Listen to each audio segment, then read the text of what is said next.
கிறிஸ்துவுக்குள் பிரியமானவர்களே, எளிமை பிரகாச குழுவின் சார்பாக உங்கள் ஒவ்வொருவருக்கும் இயேசு கிறிஸ்துவின் நாமத்தில் அன்பின் வாழ்த்துக்கள்.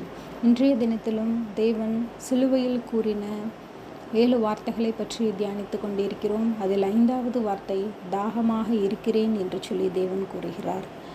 நான் ஜீவ ஊற்றாக இருக்கிறேன், என்னிடத்தில் தண்ணீர் குடிக்கிறவனுக்கு ஒரு காலும் தாகமே ஏற்படாது என்று சொன்ன இயேசு கிறிஸ்து சிலுவையில் இந்த நேரத்தில் பார்த்து தாகமாக இருக்கிறேன் என்று சொல்லி கூறுகிறார்.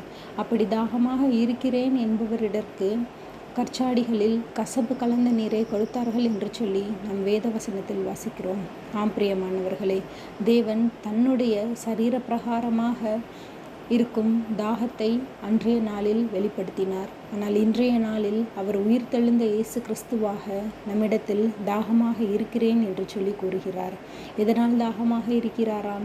ஆத்துமாக்களை குறித்து தாகமாக இருக்கிறாராம். அவருடைய பிள்ளைகளாகிய நம்மை குறித்து தாகமாக இருக்கிறாராம். ஆம் பிரியமானவர்களே, அழிந்து போகிற அநேக ஆத்துமாக்களை குறித்து அவர் நான் இதோ தாகமாக இருக்கிறேன் என்று சொல்லி கூறுகிறார். அவருடைய பிள்ளைகளாக இருக்கிற நாம் எத்தனை பேரை அவருக்கென்று ஆயத்தப்படுத்தி இருக்கிறோம்? அவருடைய அங்கலாப்பை பார்த்து எத்தனை பேருக்கு இயேசு கிறிஸ்துவை பற்றி சொல்லியிருக்கிறோம் என்று சொல்லி நினைத்து பாருங்கள்.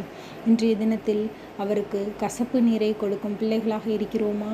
அல்லது அவர் எதிர்பார்த்தபடி அவருடைய வழிகளில் நடந்து அவருக்கு நல்ல கனிகளை கொடுக்கிற நல்ல பிள்ளைகளாக இருக்கிறோமா என்று சொல்லி சிந்தித்து பாருங்கள். ஒருவேளை அவருக்கு இவ்வளவு நாட்களாக நாம் கசப்பு நிறைந்த நீரை கொடுத்திருப்போமே, ஆனால் இன்றைய நாள் முதல் இனிப்பான கனிகளை கொடுக்கிற பிள்ளைகளாக, அவருடைய தாகத்தை தீர்க்கிற ஆத்துமாக்களை தேடி அவருக்கென்று பரலோகத்தில் சேர்க்கிற பிள்ளைகளாக நாம் இருக்க முற்படுவோம். அதையே தேவன் நம்மிடத்தில் இன்றைய நாளில் தாகமாக இருக்கிறேன் என்று சொல்லி கூறுகிறார். அவருடைய தாகத்தை இந்த வருடமாவது தணிப்போமா? சிந்தித்து செயல்படுவோம். கர்த்தர் தாமே உங்கள் ஒவ்வொருவரையும் ஆசீர்வதிப்பாராக. ஆமென்.